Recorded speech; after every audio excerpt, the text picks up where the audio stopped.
Hello, everybody, and thank you for tuning in to episode 234 of This Week in Real Estate, the T-Wire podcast, broadcasting live Wednesday, June 7th, 2024. Tiny homes, big housing problems. This episode was brought to you by listeners and viewers like you. We don't have a Patreon or any way for you to pay me any money to donate to show you your support, so please take a second, share the show, no matter where you're watching it, take your favorite podcatcher app and hit the share button, send it to someone who's just like you, because after all, it is viewers like you that help support the show simply by watching. And of course, if you are watching on YouTube, you can click the subscribe and hit that bell so that you can be notified of when we're live and participate in the podcast chat. We can, if you comment, we could display your comment just like that, and we could talk about you. There's Matt Lamar saying, hi, my name is First. We could talk about you, or we'll talk about your comment during the show.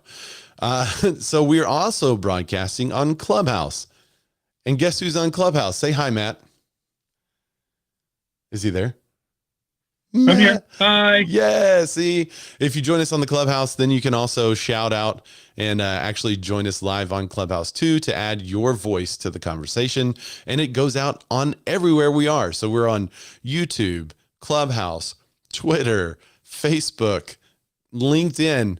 We're several different places broadcasting there. So please like and share. I used to think that giving us reviews on the podcatchers is a good way to spread the show. Most of our listeners are listeners through the podcast. And I found out that actually sharing the podcast with someone else that you might think is way better for the algorithm there. So I didn't even know there was a podcasting algorithm until recently. But speaking of rhythm, I'm excited to introduce a good friend of mine who's joining us for today's show, Kennon Maurer. Kennon, what's up? So good to be on the podcast, Ray. This is so fun. Man. Thanks for joining us. I'm glad you're here. I'm glad I'm here. Now, Kennon, Kennon has been in the real estate game. How long? 2 years? 4 years.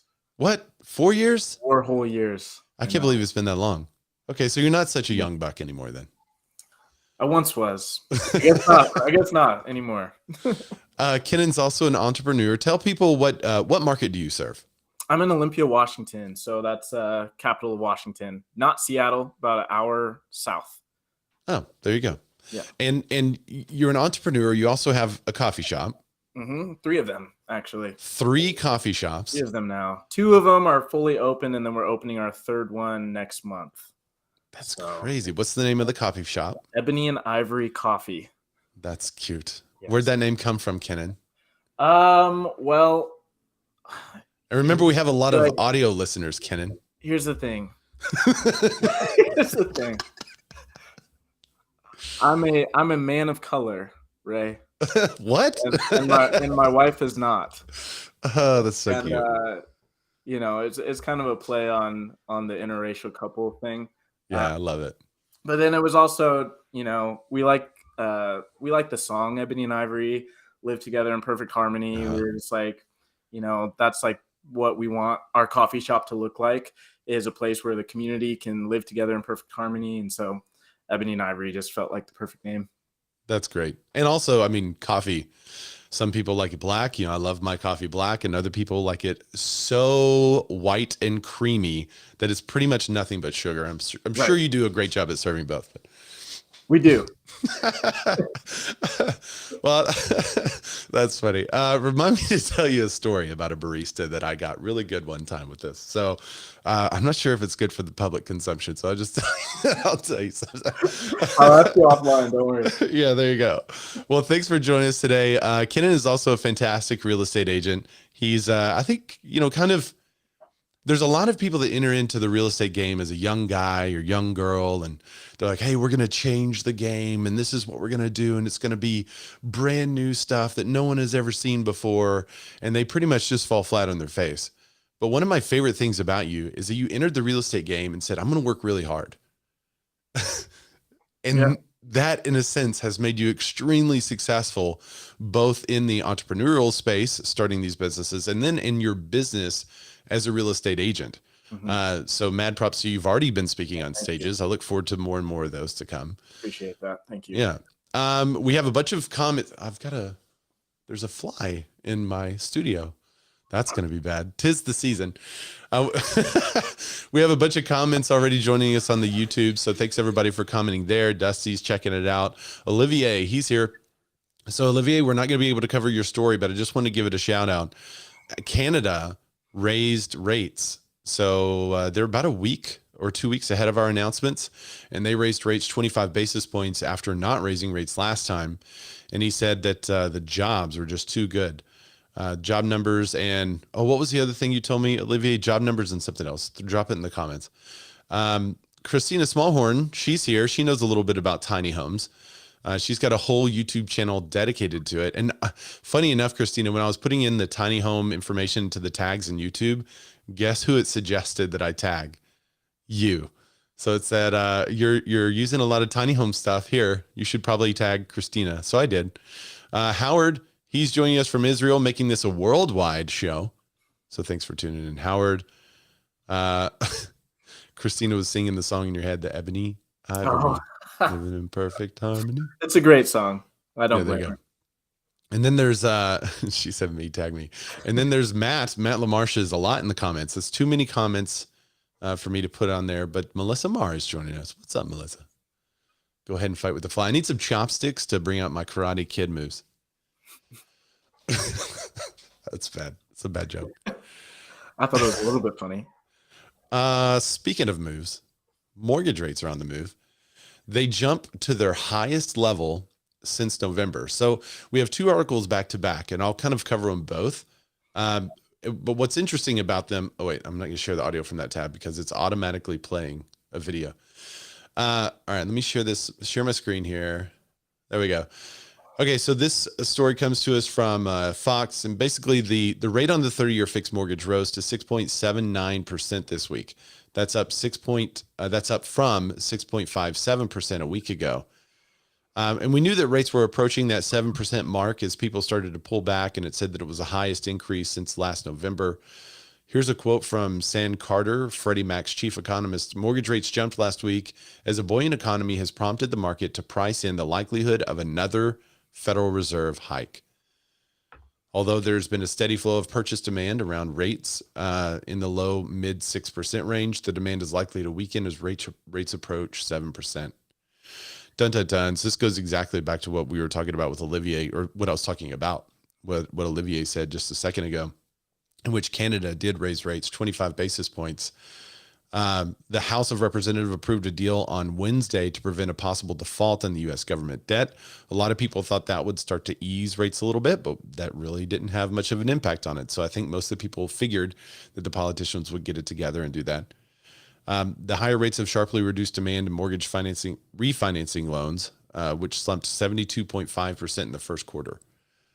So I want to get right into this next article, and then I want to chat about it. The next article is mortgage demand drops despite rates coming off of recent highs. So this week, wow, hang on. I've got audio playing somewhere, and I have no idea where the audio is playing. So I just gotta, where's the audio playing? It's so bad. It's a hotels.com ad playing on some tab that I have open somewhere. Okay, there it is. I found it. That's so annoying. Okay, so this one is from CNBC. The average contract interest rate for a 30-year fixed rate mortgage with conforming loan balance of $726,000 or less decreased from 6.81% to 6.81% from 6.91%. So mortgage rates did fall back this week from their highs. However, the applications to refinance a home still fell 1% for the week, and applications for mortgage purchase, they were down 2% for the week, and that's 27% lower than a year ago. This quote is from Joel Kahn, Mortgage Bankers Association deputy chief economist. He says that purchase activity is constrained by reduced purchasing power from higher rates and the ongoing lack of for sale inventory in the market, where there continues to be very little rate incentive for refinance borrowers. There was less decline in the government purchase applications last week, which is consistent with a growing share of first-time homebuyers in the market. So while there was a decline, Kennon, there was less of a decline. This is like, well, it's less bad news for those who are making purchases. In your experience, have you seen home buyers pulling back because of rates, or are they pulling back because of inventory? I think most people are pulling back because of rates, not necessarily because of inventory. But what I've seen is that there's really three dominant buyers in the marketplace right now, at least where I'm at. And those are, number one, cash buyers, because cash buyers don't care about interest rates. Yep. Number two, first-time home buyers. And number three, I live 20 minutes from the fourth largest military base in the country. So military people. And so interest rates don't affect them as much as somebody looking to buy a bigger house or somebody looking to downsize. So what I've seen is really the people that are backing out based on interest rates, not low inventory. Interesting. Yeah. Melissa Mara says in the comments that inventory here, not rates. She says everything is multiple offers again there. So there's still people piling into the market, but they can't find what they're looking for. We have had a lot of discussion around rates with our clients. And as a matter of fact, the ones who still own a home, the first thing we're advising them to do is to talk to their lender about keeping that home. Because the rates are like at 2%. They're basically getting paid for having that house and having a loan on it. So, and some can, some can't. In the cases where they can't, though, they're always shocked by what the increased rate has done to their purchasing power. Because they're like, oh, 2 years ago, we were looking at a house that was, 500 square feet, 1,000 square feet more. And now we can't even approach that. Yeah, like, it's funny that you bring that up, because 2 years ago, people were shocked by prices. I was having that conversation all the time. Oh, 2 years ago, I saw that house for $300,000, and now you're telling me that house is worth $400,000, right? And now it's like flip flopped, and now it's less about the price, and now it's all about the interest rate. Oh, you're telling me that rates are at 6.5%, but 2-3 years ago they were at 3%. What's up with that, right? It's interesting. And then as real estate agents, I feel like we always go back to the conversation, like, rates are rates and prices are prices. And like that's just rates are rates, prices are prices. Do you want to live somewhere else or not? I mean, for the majority of home buyers, they're not looking at it as an investment, even though it is the largest sum of money that they spend. Some people say it's the largest investment you make. Well, it's the largest sum of money you spend to get anything in life is to buy a house and live there. Right. So do you want to live there? Why do you need to live there? Well, I'm running out of space. I have a job change. There's all kinds of reasons that people need to move. Right. So, okay. So move. If you need a different space, move. And then use a great agent with great negotiating that can also discover properties that maybe are not fought over. Do what you can to get the best deal in that situation that you're currently in the market you're currently in, get the best deal. It's always going to be hard on one side or the other. If it's hard right now, you're a seller and it's hard for you to find something to buy right now. Well, just wait until it's hard for you to sell your home, because that's the flip side of this coin. Right. It may come through just a little bit of time to even out, but then boom, it just blows up again. So Christina Smallhorn says that she bought her first home at 7.5%, but it was only $130K. Have you looked up, Christina, how much that home is worth now? That would be really interesting to see. You paid $130K for your first home at 7.5%. What is it worth now? And has it increased more than that 7.5% would have charged you over time? I'm assuming it has, most likely. Speaking of prices, they're hanging in there. There's a new report from Redfin that says housing market update. Mortgage rates are up, home sales are down, prices are resilient. So mortgage rates are up, home sales are down, prices are resilient. Are home sales down in your area? There are pockets of my area of this county where home prices are up and we're seeing multiple offers and short days on market. But then there's other pockets that it's taking 2 or 3 months to sell the house, and there's lots of price reductions. And I had a client. We were looking at a house, and it was listed at $600,000 because the owner of that house had bought it 2 years ago for $585,000. Now that doesn't even keep up with appreciation over the last 2 years. But the problem with that specific house was the neighbor's house sold a month ago for $575,000, and it's a very similar floor plan. So Wow. there's that kind of thing happening. But then there's also, 2 miles down the street, the house for $600,000. Everybody's really interested in it, and it's selling for $625,000 or $630,000. It's not as crazy as it was in like 2021, where everybody was interested in the same house and everything sold for $50,000 to $75,000 over asking in like 2 days. But we're definitely still seeing areas that there's multiple offers happening. I'm curious, what is it like in your market? So it's kind of similar. We've had price increases. They just haven't been as drastic. For 2 years, I think our homes went up. It was like 15% and then 24%, which is huge for us. Normally we, in that area that I'm talking about, it averages around 5 to 6% per year. So to have a 24% increase in 1 year and then a 15% increase in another year is huge. We're probably going to have a 10% increase this year. So home prices are still on the way up. We need inventory. Yep. So that's the number one thing. The number of homes that are for sale is down. The home sales are way down compared to previous years, but the number of agents is way up. So that always makes it fun. That's an interesting thing. Matt Lamar said, Matt Lamar said, want to upset a buyer's agent? Bring up what the seller paid 5 and 10 years ago. Melissa Mara said that 4.875%, $80K in 2019. Now the same unit is selling for $170K to $190K. What market is that? She's in Jersey. What part of that area are you, Melissa? And then Christina said the first house she bought today is $388,832, according to Redfin's some very accurate numbers. I've never done a comparative market analysis where I tell them the dollar. She's in Ocean County. Okay. Jack says, what exit? What are you talking about, Jack? Oh, there you go.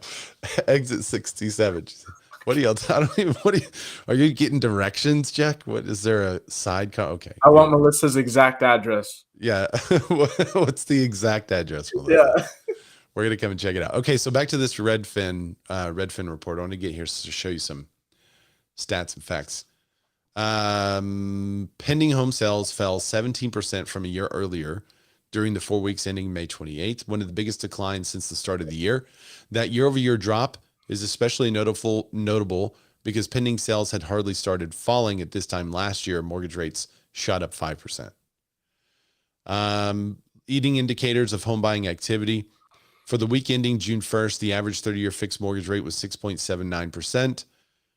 Mortgage purchase applications during the week decreased 3%.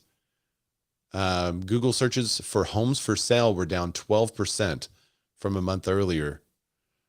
I thought that's an interesting stat. They're down 13% from about a year earlier. Mm-hmm. Touring activity as of May 29th was up 2% from the start of the year compared to a 6% increase at the same time last year. So it feels like we're behind a little bit. Median home sale was $377,000. That's down 1.9%. So, I mean, given all the data from all the other countries, it's relatively unchanged, right? Mm-hmm. Here's the chart that shows the median sale price year over year. The orange is 2023. And for the audio listeners, what we're seeing, the red, which is 2022, follows a similar pattern from January to February, in which they both go down about the same rate, and then they start to go up. And the red starts to go up more, kind of creates a hill, I guess you could say, throughout the rest of the year. We are on the upward trend of that hill, stopping in June, which is about halfway up it. Ray, are you sharing your screen? I can't see anything on Oh, it. I was sharing my screen. Thank you for telling me. Oh my goodness. Sorry, guys. There you go. There you go. This is the chart I was Yeah. just talking about. The median asking price is up 0.1% year over year. So that's an interesting stat. The median sell price is down 1.9%. The median ask price is up 0.1%. So it's really, as far as the median ask price goes, there's not much change. Homebuyer housing payments, this is the key stat. They're up 15.1%. Yeah. This is the highest that it's been in 3 years, 2020, 21, 22, down back in 2020. And the reason why I want to bring this up is because in May or June of 2020, Susie Orman, Grant Cardone all said, do not buy a house. They said, wait until the market crashes due to all this stuff that's happening, all the COVID stuff. Wait until the market crashes. And you could see if you had taken their advice, now you're paying way more. Drastic. I don't even know. That's more than double. Let's see. The median house payment at the time was right under 1,000. So let's call it 900. And now the median house payment is 2,651. So had you taken their advice to wait till this year, until after all the COVID stuff was kind of over, you are now paying over triple. Yep. So maybe not take their advice. Well, I think that caused that, like Susie, I remember when Susie Orman said that, and it just like, it was like viral, like super viral, and everybody started, I feel like that was when everybody started freaking out about the housing market and, are things going to crash and I'm going to wait. And all of those conversations started happening at that moment.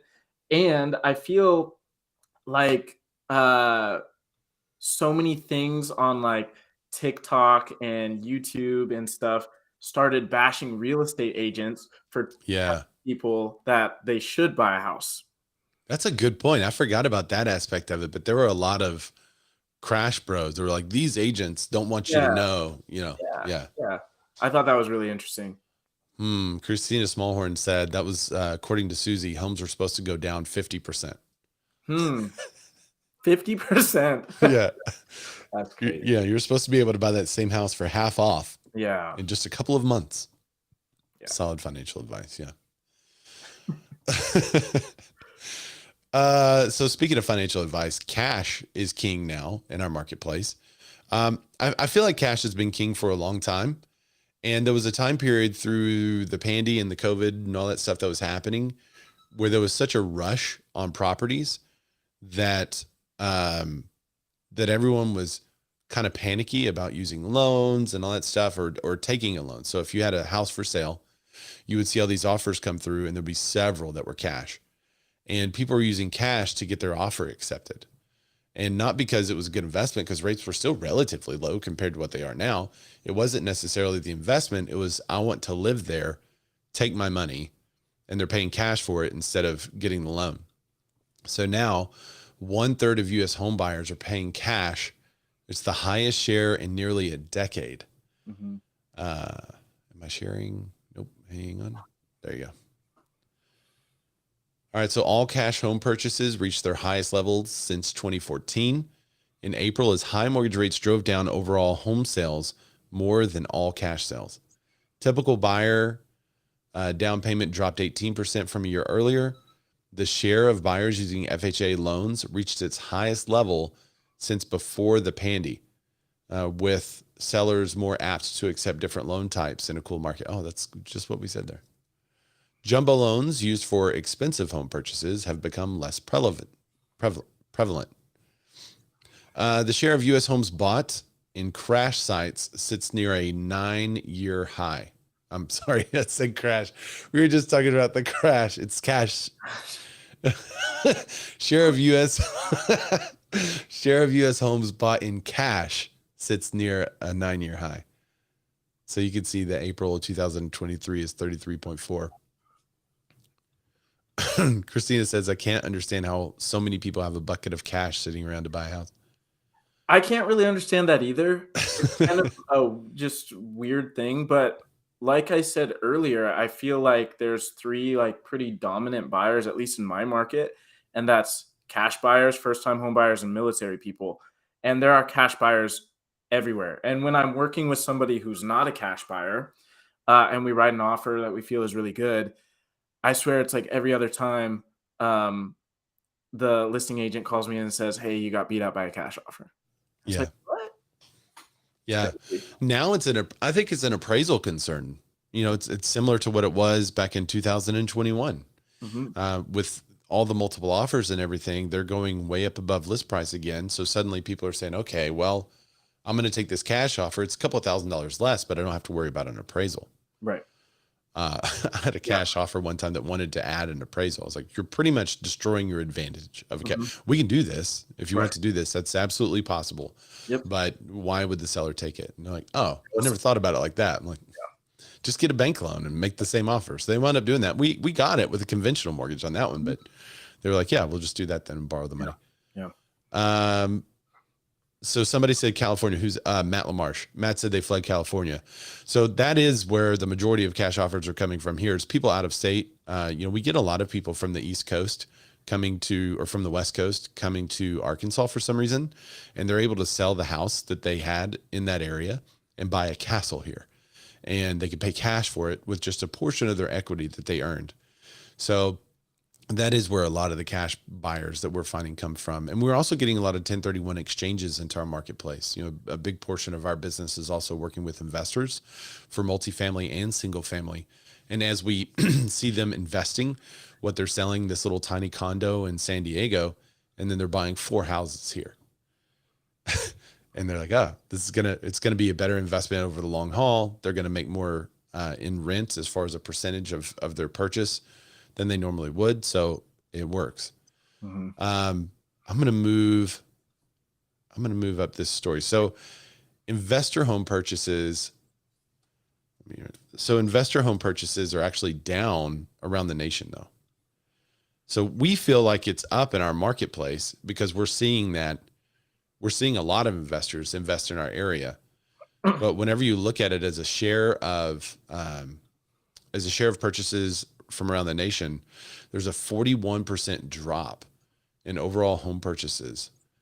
Investors retreated as a rising interest rates are falling.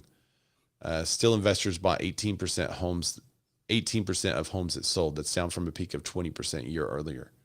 Yep. Investors gravitated toward low-priced homes and condos. Starter homes made up a record of 2 in 5 investor purchases.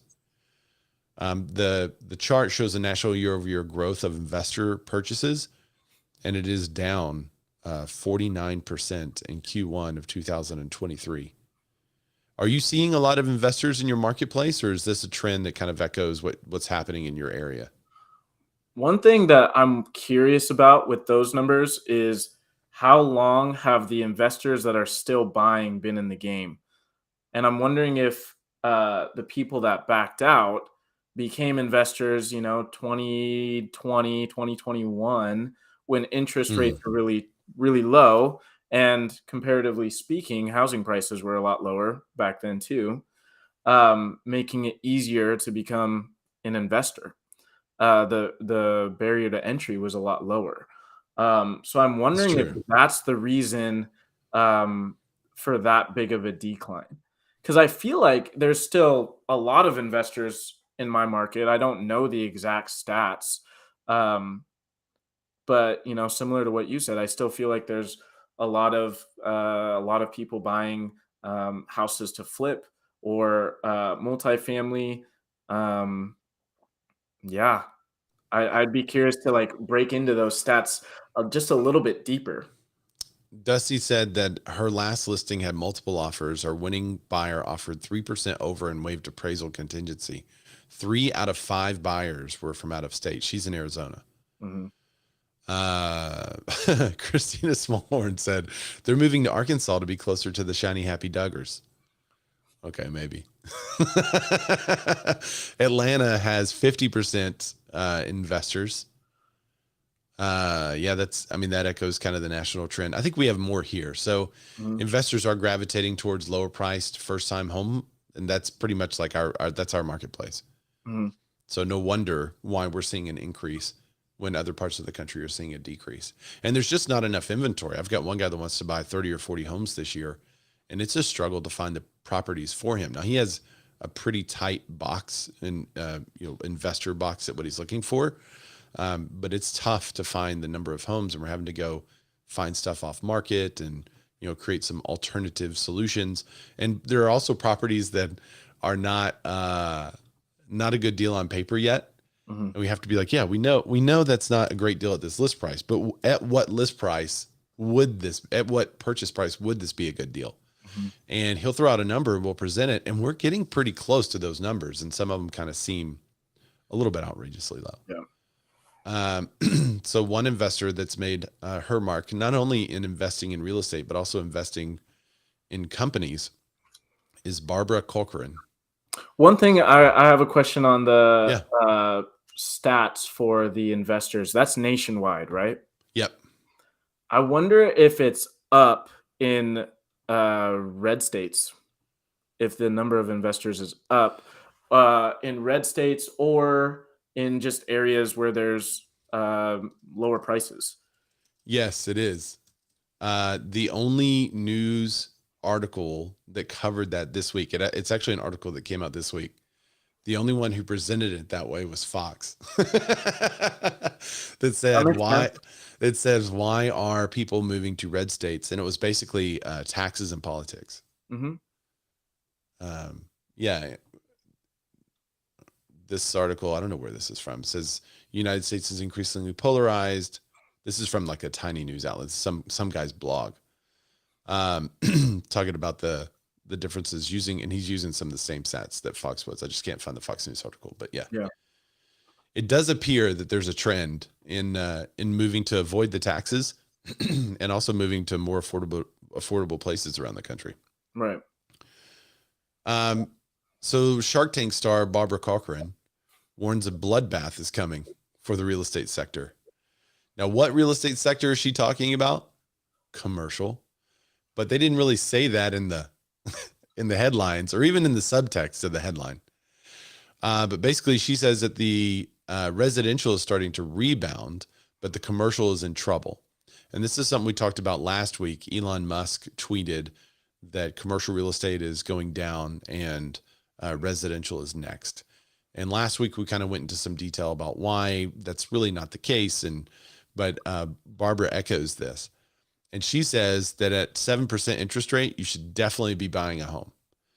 And the reason is when rates go down to 5.5%, the value of that home is going to explode because the inventory issue has not been solved.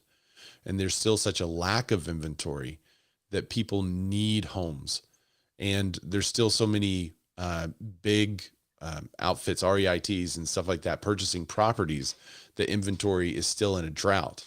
So if you buy now when there's less competition, you're getting it for a little bit less than you would if you waited until rates hit 5.5%. 3 weeks ago, there was a new study out that said 78% of home buyers are waiting till rates hit 5.5% before they buy. What's funny about this article is it came out the day after I was on the phone with my client, and my client said, "Hey, we're a little bit concerned about everything that's happening in the real estate market. However, rates are at 7%. Do you think we should buy?" And I said, "No, you're more than welcome to wait if you don't mind paying more for the home." And they're like, "What?" And so I explained this thing. The next day, this article is published and Barbara was like echoing me. And I sent it to him. I was like, "I am happy to know that I'm sending you the same information that a billionaire is talking about as well." So it puts us in good company. I just have to find the rest of the billions. Is there in your marketplace, Olympia, it's the capital city. Is it densely commercial? Are you seeing some big buildings empty out? So this is where my coffee shop experience kind of plays into things. All of my coffee shops are surrounded by office buildings. And I can tell you that Interesting. when we first opened our first shop in end of 2020, we had no customers. I thought it was the dumbest thing Oh, that I yeah. Because ever at spent the money end on. of 2020, to remind everyone, we were all sitting at home. Yeah, to remind everybody, there was a pandemic. That's a brilliant time to open a coffee shop, sir. It was Food an awesome service was time. booming at the Yeah, time. perfect time. We got it for cheap, so it ended up being a great investment. But We um, got it for cheap. over the last 2.5 years, there's been a massive influx of people coming back to work. And so being in that area, I've had the opportunity to talk to lots of CEOs or leaders of people that have space in these larger office buildings, and the overall consensus is kind of the same. Like, working from home, you tend to not get the same productivity out of your team as you do when they're in the office. That's kind of the overall theme that I've heard from a lot of people. And I think the bigger companies are also saying the same stuff. I was listening to Gary Vee's podcast the other day, and he says that he feels the same way. Like, he wishes his people would come back to the office, because when they do come in, their sales increase, productivity increases. Everybody's feeling better because they're not isolated and lonely. And so it's interesting when Barbara Corcoran says that commercial space is going to be a bloodbath. That sector is going to be a bloodbath. Um, I don't know if I totally agree with that yet, because it feels like things are starting to come back. Also, Interesting. like, Things are starting to come back, meaning people are starting to come back to the office and work out of the mhm, office. mhm. It's Also, interesting. I'm torn on this whole yeah, idea. Like, part of me says, well, it's more about the companies that are having issues right now with productivity and people working outside of the office are likely companies that were built on a foundation or a premise that you need an office. You need a company culture within the office. mhm, While companies that are thriving are completely cloud-based and we're built on our culture and everything we do is cloud-based, like Real, right? It's a right, cloud-based company. We started as a cloud-based company, yep, never intended to have offices everywhere. Now, there are some satellite offices here and there, but it's not necessary to experience the company culture. mhm. And I think a lot of the companies that have had trouble pivoting are those companies without any kind of, I guess we could call it cloud culture. Did we just coin a phrase? We coined a Cloud phrase culture. today, ladies. I like Whoa. cloud culture. Let's do it. So the cloud culture is very different from an in-office culture. Both can be toxic. Mhm, You can have a culture in an office that's terrible, that's not productive, that people don't get things done, that it's drama. And you can have a culture within an office that's extremely productive, encouraging, and growth oriented. And, it helps people get things done more. mhm, Well, the same can be said for a cloud culture too. You could have a cloud culture at a company that people feel lonely and detached and can't plug in. And mhm. some of that has to do with the initiative of the person. You have to show up for the Zoom calls, you have to participate in the discussions, and you have to ask questions when you have a question. You can't assume people are going to know you have a question. But I think some of that is also that company wasn't built for that type of consideration. Mhm. And so they, even after 2 years of people working from home, they've had trouble converting their existing employees and the culture that they've had into a cloud space. Yeah. And I think those are the ones that are going to have to return to work in order to have some kind of productivity. And I Uh, think I think both. Matt Lamar says cloud culture is a vape shop, he thinks. Could be. Well, I, what were you saying? um Another thing with that is not a lot of companies were built to be cloud based. I mean, I feel like Mhm. uh cloud based stuff is still fairly new. Um 10 years ago, there wasn't a lot of companies that were cloud based. Maybe that was maybe where they started to like emerge, was about 10 years ago. But um, until COVID, nobody really was thinking that hard about it. Yeah, It wasn't like it was 10 mainstream. years away. Yeah, right. Another thing that I'm thinking about with the commercial space is What about people that are buying offices and converting them into multifamily? Yeah. I feel like that's happening a lot. So we also talked about this a little bit. Was it last week or a couple of weeks ago? Jack Atteridge, he's actually on Clubhouse now. He gave me the stat that of the commercial buildings, only about 30% of them are right for that multifamily residential conversion. But there's many commercial buildings that'll have to be basically destroyed. And part of the reason is the loan balance of the property is more than double the current value of the property. So they may be making some money in it, but due to all the vacancies and everything that's happened, the commercial group is going to go out and then they're going to leave the bank with the bag. And what's the bank going to do with the property? They're going to try to sell it. They'll sell it at half of the loan value. So someone's going to get a good deal in it, but what are they going to do with it? Who are they going to lease it to? Who's going to fill up the office space? And that's the big question, is the second buyer. I think a lot of people are like, there's no doubt these companies are going down. These real estate holdings are going down. No doubt about that. So what is the next buyer going to do with them? What's the bank going to do with them? And a lot of people say that a lot of them will have to be destroyed because they are not going to be used for anything, or they'll just be sitting there vacant. Now, one of the questions that we asked during the show last time was for people like you that own coffee shops and bakeries and stuff like that, that's built around city center, right? You need those.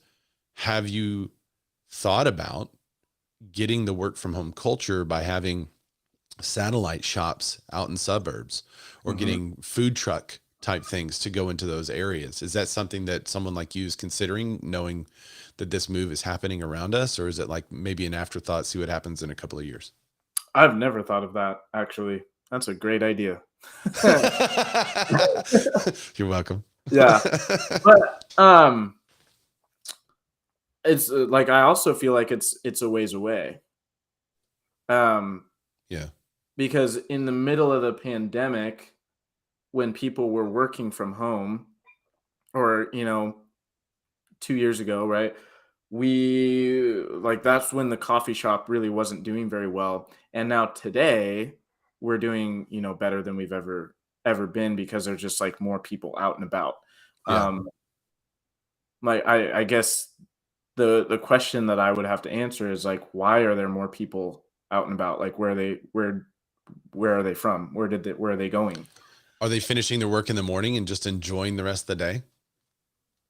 And my kids homeschool, so they're done with school in like 2 hours. And when most kids are in school for like 6 or 7 hours, I don't know what they're doing there, but they're in school for so long. So our kids are done, and they can go out and about, do whatever they want. The other thing is, like, do people really just want to stay at home all day long, every single day? I do. Because like the next generation does. Yeah, Jack says the next generation does. So this is a funny. I think the millennials are less likely. Actually, I think they're more social and want to get out. I think it's my generation, which is I'm the oldest millennial, or the youngest, whatever, Gen Z or whatever it was. My generation probably doesn't care one way or the other. Like, I could go live in a cabin in the mountains and be happy. And I think there was a good 2-week stretch in COVID that my wife was like, I don't think you've been anywhere in 2 weeks. I was like, yeah, I have. And I hadn't. But what's funny is we're so well connected through online and through all these, Zooms and all that kind of stuff, that I felt extremely well connected to everything else that was happening around me. I'd been outside, we go outside all the time in Arkansas. We're out in the yard doing stuff. So I felt like I'd been out, but I hadn't. What were you going to say? I don't think I was going to say any. Jack, were you going to say something on that? Yeah, a little bit. My daughter still lives in Boston. She just doesn't go to her office anymore. So she still goes to the coffee shop, I guess is the better way to put it. But to tie a couple of themes here, of articles here, it seems we're talking about rising rates and rising prices, rising rates, rising prices, inventory. At some point, does an economic factor like a commercial real estate crisis turn into a banking crisis, and turn into an economic factor that we start to see prices drop? I mean, prices drop? The drum. the home prices. I mean, the drum seems to be a little bit louder every week on a commercial crisis, and from everything that I'm hearing, a lot of these loans start to come due in 2025. Is that the storm on the horizon? I guess is the bigger question. So what would cause? I'm going to play a little bit of devil's advocate, but I want to think through this live with you. What would cause home prices to drop because the commercial sector is flipping basically and dropping? A banking crisis, which turns into higher rates or fewer jobs. I don't know. So a banking crisis that leads to companies also going out. Possibly. I mean, it happened before with the too big to fail crisis. I mean, I still think you have, in that case, I don't know that you would have, I think you would have prices in some parts of the country going down, but other parts of the country that are not experiencing, we have 3 office buildings. Not really. We have more than that, but we're the capital city. It's not like we have just tons and tons of office buildings everywhere. So we're going to be relatively insulated from any kind of commercial crash. What will hurt is the regional bank. Okay. So if there's a commercial crash, just thinking through this, if there's a commercial crash, the regional bank is the one that's in trouble. The regional bank, they have most of the loans to those commercial sectors. They're going to go down. So if your regional bank goes down and they're holding more money, then they can't give more loans for even just regular residential. So all loans become harder to get. So now you have people that want to buy a house that can't buy a house, but you also still have an inventory issue that's massive. So that seems to balance the market, but I don't see prices dropping. I see it becoming more balanced because of that. Agreed. Okay, there you go, guys. We just solved. And I got to say, the best stat that I've ever heard is the Google stat of what people are looking at, if people are looking or people aren't looking. Yeah. It's the only one that hasn't been tied to, whether inventory is a stress factor or whether rates are a stress factor. It's, that's a great stat. Yeah. The 12% decrease in people searching for homes for sale. Yeah. Yep. Yeah. Well, cool. Well, thanks for joining us on the audio, Jack. Thank you. So inventory is one of the largest problems in our business, and single family starts are actually slower right now, but the reason might surprise you. So that sounds like the beginning of one of those scam articles.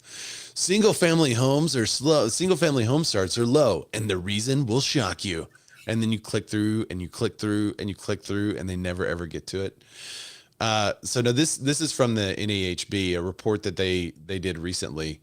And let me bring that up. There it is. So basically it says, while single family building has slowed significantly from the pandy fueled highs because of higher interest rates and new construction costs, the slowdown is less pronounced over low density markets. Meanwhile, multifamily market growth remains strong throughout much of the nation, according to the latest findings from the National Association of Home Builders. The latest data indicates that the pace of single family construction in the first quarter of 2023 has slowed from the pandy induced highs. A turning point is coming into view with a rebound led particularly by more affordable, lower density areas. So at the bottom of the article, though, I was kind of shocked what they said. One of the reasons for the slowdown was transformers. And no, not like Optimus Prime, but I can't find it now. So one of the big problems is supply. And one of the big problems with building new homes is getting energy to them. And one of the big problems with getting energy to them is having enough transformers. And so the transformer supply is slowing new construction and builds and is causing an issue with the inventory crisis. Now, the reason why this is interesting news today is because there was an announcement from the current administration that they were going to introduce some, EPA type rules and regulations on these. I don't know what exactly it is, but it's some type of rule. There were 13 Democrats that actually came out against it and said, no, don't do this. That's going to make it more difficult or slower to produce the transformers because of the increase in regulation. And what they're saying is if they do that, it's going to be almost impossible because there's been a 3 or 4 year shortage for these transformers, which is really slowing down the pace of residential construction. So in your market, Kennon, are you seeing an uptick in construction? Does it feel like more homes are going on the market, or does it feel like it's a little slower than it was a couple of years ago? It's definitely slower. And honestly, I never thought that the answer would be transformers. I know, right? Like I could have thought of a lot of other things like land is hard to come by, government regulations, financing, or the Barbie pink paint shortage. Did you hear this? So, I did not. Yeah, so the new Barbie movie used so much pink paint that it caused a national shortage of pink paint, which I know is key for most new home builders. I've always wanted to paint my house pink. So yeah, but so we joke about it being key for the new home builders. Pink pigment is part of it, but a bigger part of it was just paint that's being tinted. There was a paint shortage because you used so much paint for that movie. Anyway, interesting. Yeah. But yeah, no, I would have never thought transformers would be the key to new construction. But it totally makes sense. That makes so much sense. In my market, no, builders aren't even close to keeping up with the demand. And it feels like there's a lot of D.R. Horton and larger, nationwide companies that are building subdivisions pretty much all the time in different areas of Olympia. But I mean, those aren't even close to enough to keep up with what we actually need. So speaking of major corporations helping inventory, Christina Smallhorn, if you're still here, you should get on the Clubhouse. I'd love to hear your take on this. Home Depot is trying to help out with this. Mm-hmm. And that's actually where the thumbnail for today's show came from. Let me show this thumbnail. With a little help from Midjourney, we have tiny homes on a retail shelf. That's what I told Midjourney to make, and that's what it made there, which is pretty cool. Dude, that's so cool. Midjourney. Yeah. I use Midjourney so much right now. I'm loving it. But Home Depot has a house that you can order straight from their website.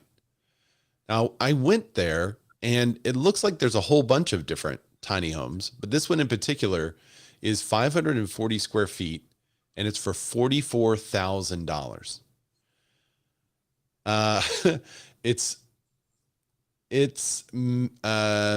Let's see, but making the home livable will cost considerably more. So that's your first clue. 540 square foot tiny home is now on sale at Home Depot for $44,000.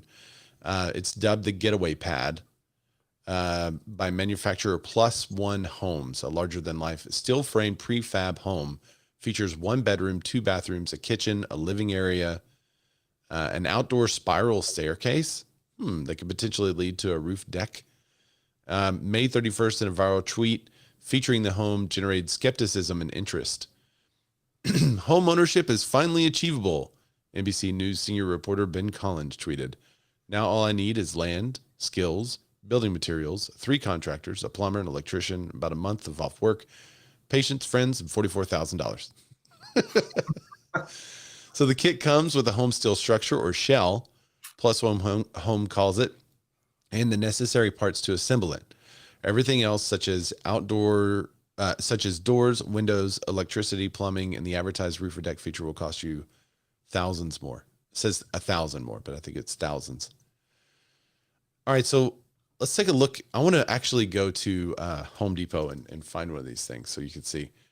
Do you feel like this is a solution for your area? Are there a lot of tiny homes? Is this real or is this a trend for you?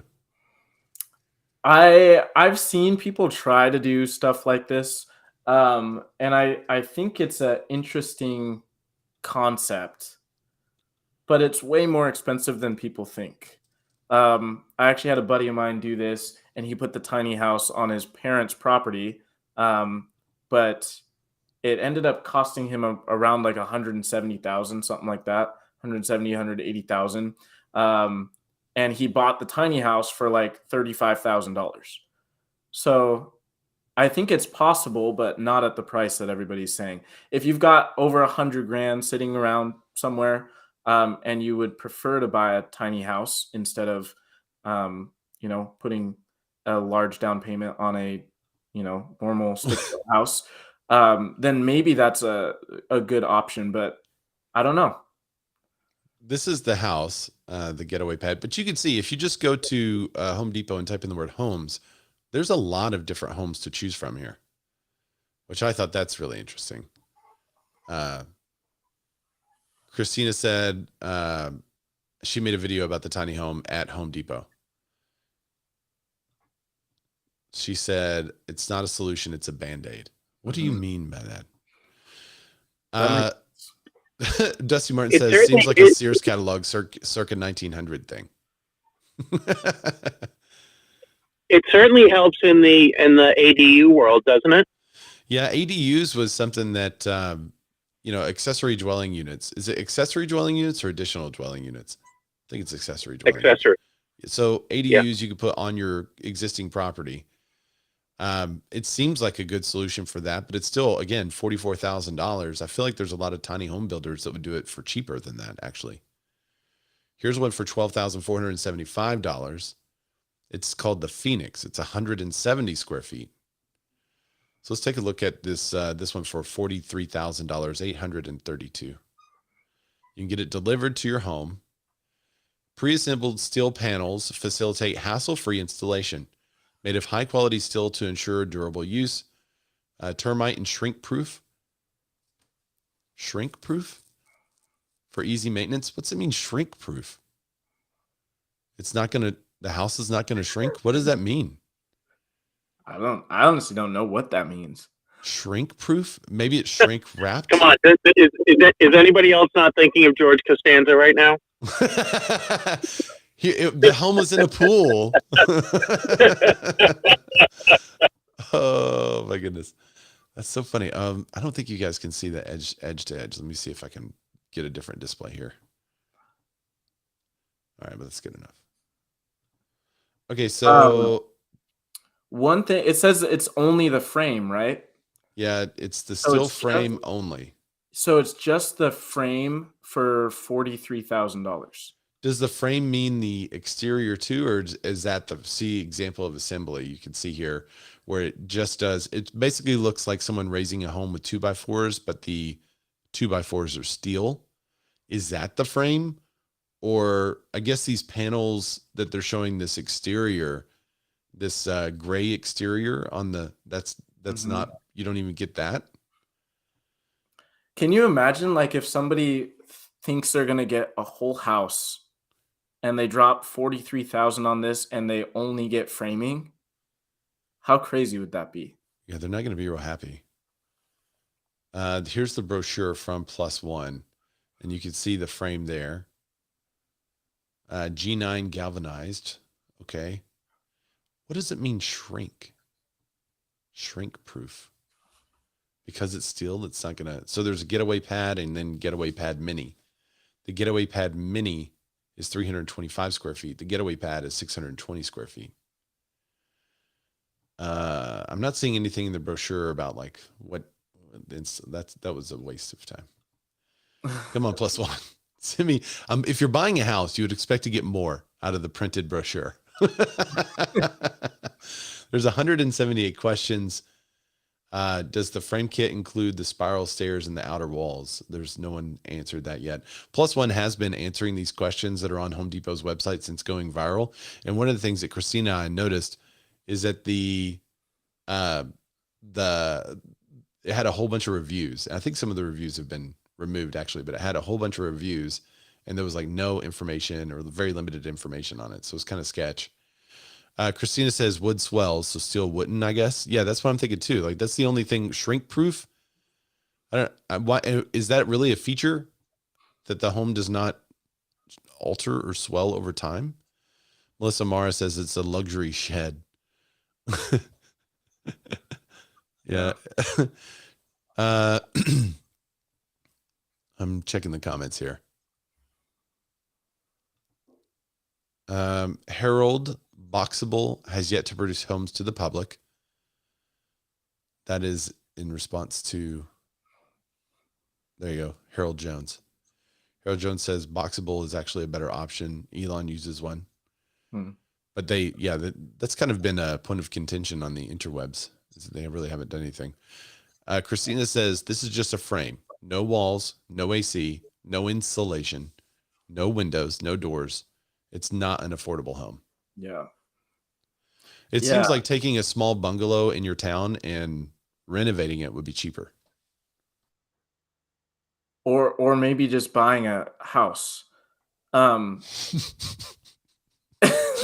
know, like, because I mean, think of how much money you have to save to be able to, if you're going to just buy a steel frame for $43,000 and then you need to get, I don't know if that's like comes with the siding or roof or doors, windows, flooring, paint, electrical, plumbing, all the things.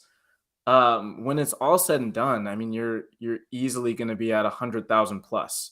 And in most markets, if somebody has $100,000+ I would say that just buying a normal house would be the better option than going through all those hoops to get a tiny house. Yeah, I agree. And I think one of the problems with steel built homes in our area is the loan. Reselling a house that is steel framed or steel built is tough because lenders don't like it for whatever reason. And until those lending constraints change, your next buyer is going to get a personal bank loan or cash. And so it's going to limit the buyer pool in the secondary market. And we know from timeshares, whenever you don't make much in the secondary market, you have to question it as an investment at all.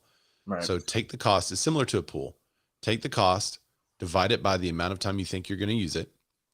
And if you think it's usable for that price, and that's what you're willing to pay per year, essentially, for the use of this thing, then buy it and be happy with it. And don't worry about the resale or what's going to happen in the future. But if you're doing it in order to get money out of this in the future, then I think it's a risk because we don't know. There's just a lot of unknowns. One is what's the true cost of this house, probably $100K. And then if that is the true cost, can you resell it? Christina said you'd be better off buying a brand new manufactured home. So we have so many news articles left, but not any time. So there's just a couple that I want to hit real quick. Arizona sets a limit on construction around Phoenix as groundwater dwindles. This article was published on, CNBC, and it seems to be kind of fear-mongering due to climate change.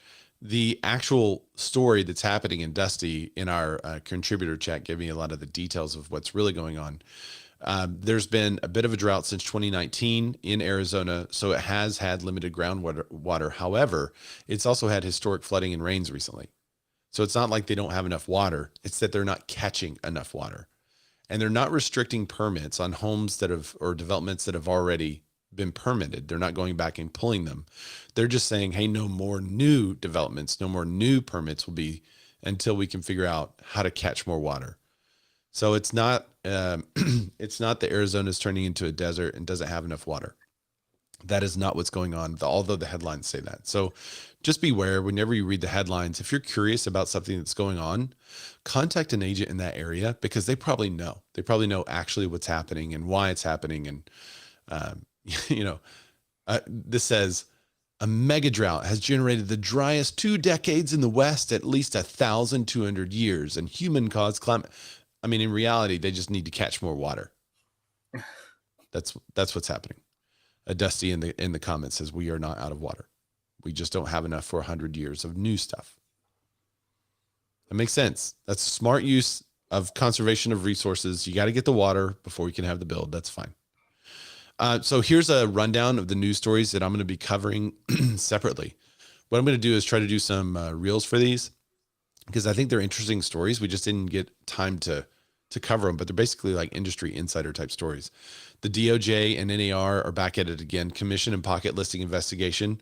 I'm going to do a reel about that. Keller Williams, eXp Realty, and others are sued over alleged discrimination. So we'll cover that. Coldwell Banker reorganizes 7 regions. Loan Depot hires a new CFO. Keller Williams agent and daughter died in the plane crash. You guys, I'll cover that one right now. That one's short. I just thought that was an interesting connection there, because a lot of times you hear of these tragedies happening, you're like, oh wow, that sounds really terrible. I don't have any kind of connection to them. But then when I looked into it, I was like, oh, that is actually a connection to us in our industry. The plane that was went into airspace, what's it called, no-fly zone, that they then scrambled jets to check out, and it eventually just crashed. But I think they said it was hypoxia or something like that, where there was no oxygen. There was an agent on board of that. So I thought that was terrible, but also interesting that there was an agent. EXP rolls out a new MyLink MyLead referral tool for agents. So we're going to talk about that tech. And then regulators are tracking companies about deficient financial chatbots. Regulators are tracking complaints about deficient financial chatbots. So we've been talking a ton about AI and its usefulness of AI. But one of the things we haven't talked about is how AI might be used nefariously, where you think you're getting right answers, but the program may be coded against you in some way or another, or it's just not smart enough, but you think you're getting the right answers, but it's deficient in its knowledge and information compared to what a financial advisor would provide, or it is making room for discrimination in one way or another. And an article that we haven't talked about is an opinion piece that was also on Inman talking about love letters. And I don't have a favorable opinion of love letters at all, because I just don't want to participate in anything that allows room for a bias that's not in line with the contract, price and terms. If I'm doing something that makes room for some other kind of bias as a real estate agent, I don't think that's ethical or in line with what we're supposed to do. But yet a lot of people are still promoting that as a thing that people should do. I just don't agree with it. But there's Dusty says, period, the end. However, we're not talking about that in the sense of chatbots. And Zillow just rolled out a plugin for ChatGPT. I'll be doing a special on and if you didn't see this yesterday, I also did a special where we talked about the Apple release, which we haven't even had time to. Are you getting the goggles or no? I don't know if I'm going to get the goggles. I think it's a no for now. We'll see. I don't want to be. It's a no for now. Okay. I'm going with it's a yes for now. But it's a year from now too. So right. I've calculated how much I have to save per month and added some for tax. So hopefully I'll make it by next year, just putting a little bit aside here and there, maybe a side hustle. I can mow some lawns or something. But I'm definitely going to get it. But anyway, I'm also going to do a special on ChatGPT's Zillow plugin, and we're going to put it to the test and see what it actually does and if it is helpful to consumers, how it helps consumers. So the only place that you're going to find that kind of information will be on the YouTube. So I can't put it on the audio podcast because it's so visual. It just wouldn't make sense.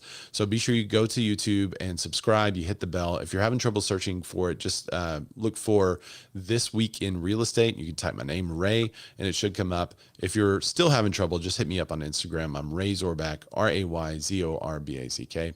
Kennon, can you tell people where they can find you, man? Find me on Instagram. That is the best place to connect with me, at Kennon Maurer, KENNON Maurer. That is me. Speaking of mowing lawns, Kennon, what was going to be the name of your landscaping company when you were in high school? Lawn Maurer. I love it. Always enterprising. Well, thanks for joining us on the show today. Thank you guys for joining, all the comments and discussion that we had. Thanks for popping up in Clubhouse and chatting with us there. And we will see y'all next week. Sweet. Bye. See ya.